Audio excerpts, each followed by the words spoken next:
my first year of MBBS, I was called to labor room by one of my seniors as a part of ragging, I suppose.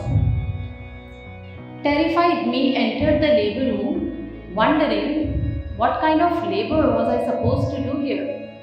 It was a huge hall lined by 2 rows of bed on either side. On each bed there were 2 or 3 female patients in different stages of labor, sitting or lying uncomfortably beside each other. Shrill wails, cries and shoutings were filling the hall from every direction. A nurse ran past me to attend a lady in advanced stage of labor. She pulled her out of the bed and dragged her to adjacent room which was equipped with labor table. The lady was in severe pain. She could not stand erect. She was supporting herself on her knees, leaning forward, with legs wide open, pushing or pooping something. With much difficulty, she was placed on labor table, where my senior attended her. And everybody started encouraging her. You can do it. Push with all your might. And the laboring patient held her breath, perspiring with exhaustion, pushed it hard. A tiny, pink, wet baby popped out in my senior's hand. She held it upside down and showed it to the mother and asked whether it's a boy or a girl. Mother narrowed her eyes, looked at it, but did not speak. The request came again, tell me whether it's a son or a daughter. She turned her face to the wall and no response. My senior got irritated. She asked that you have to tell whether it's a boy or a girl. Baby is getting cold, I have to cut the cord. Tell me whether it's a boy or a girl. But no success. Nurse slapped on her face to bring her to senses, but all in vain. Nurse rushed outside to call the attendants, and in a minute, a female attendant around 50 years of age was shoved inside the labor room, and we all demanded, please announce the gender of the baby. The lady pulled her veil to shield her nose and face from the stench of amniotic fluid, urine, stool, looked around at the blood-soaked floor, soiled linen, wide open legs and merrily crying baby hung upside down in my senior's hands, and spoke with bitter, low tone, oh, it's a girl again. She was sent out, baby wrapped and secured in mother's arms. My senior started stitching perineal tear and telling me why it was so very important for them to acknowledge the sex of the baby before cutting the cord. Otherwise, they would disown their daughters. It was all surreal for me. And suddenly I realized, instead of cradling the baby, she was smothering her newborn. I snatched the baby from her grip and checked the limp, blue, lifeless baby for pulse. It was beyond my grasp. But mother had no remorse on her face. It was her 4th daughter. She was constantly abused physically and emotionally because of them. Even her daughters were neglected, unloved and uncared for. She could foresee their lifelong agony. This daughter was her flesh and blood. It was her responsibility to give her a respectable life, which she was not capable of. And hence the decision to release her from life. This was my first day in the labor room.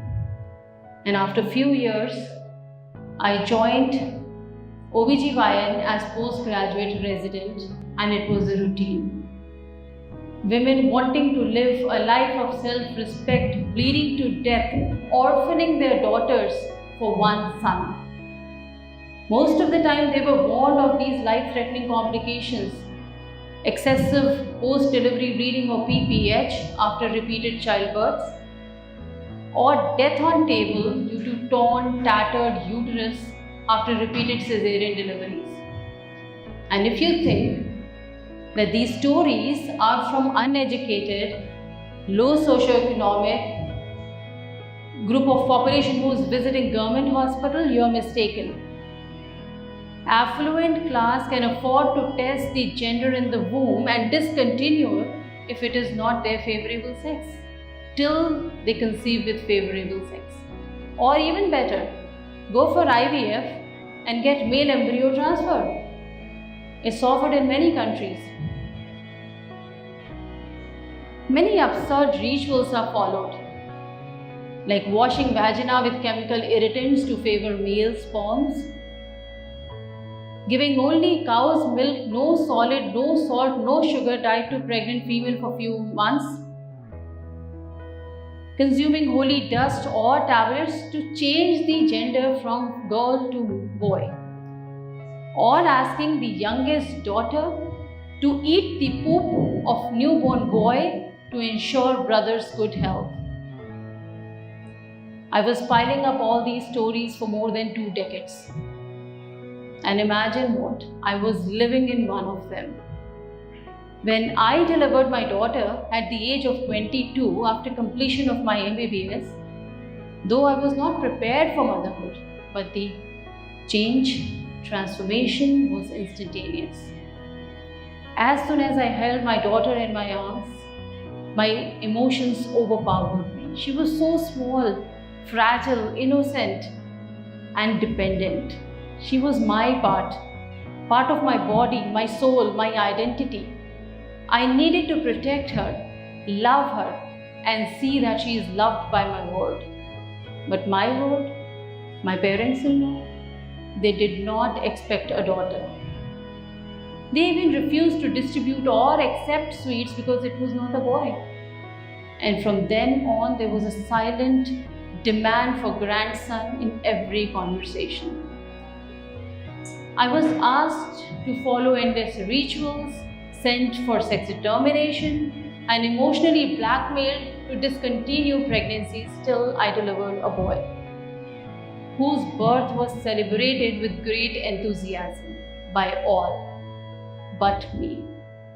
I was dying from within with the burden of heinous crimes.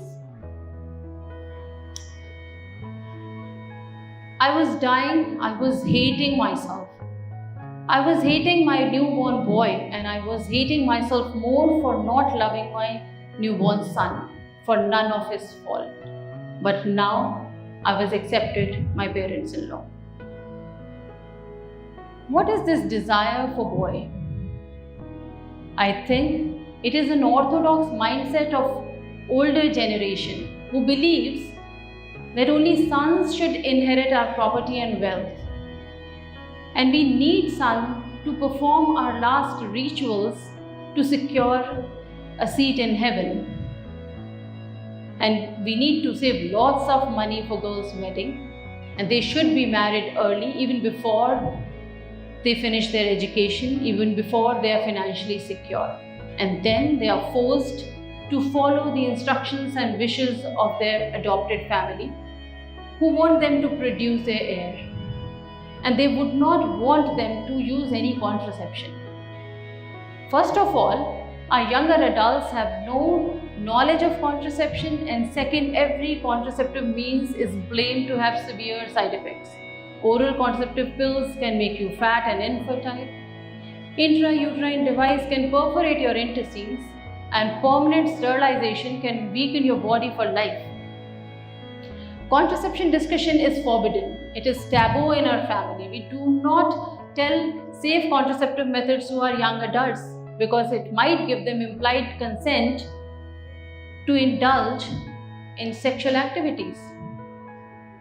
And if some wise couple sneaks out to seek medical advice from a doctor, they are disappointed because doctors cut from the same orthodox fabrics are themselves not convinced with the safety of contraceptive means. Is there any solution? Am I seeing a change with time?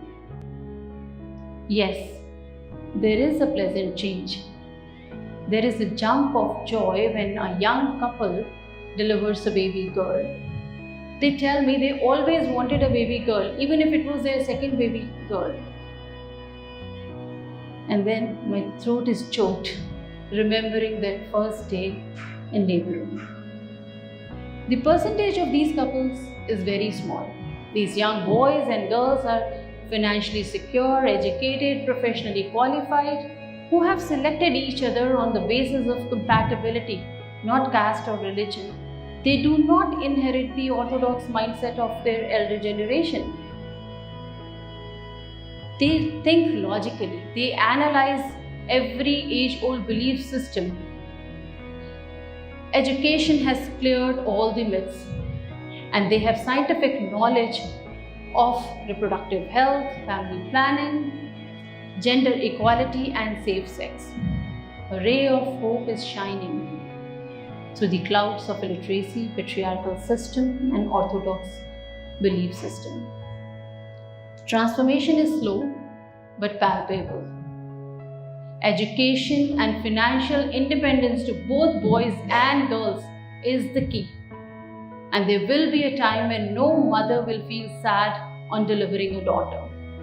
And I wish to live in that world. Thank you.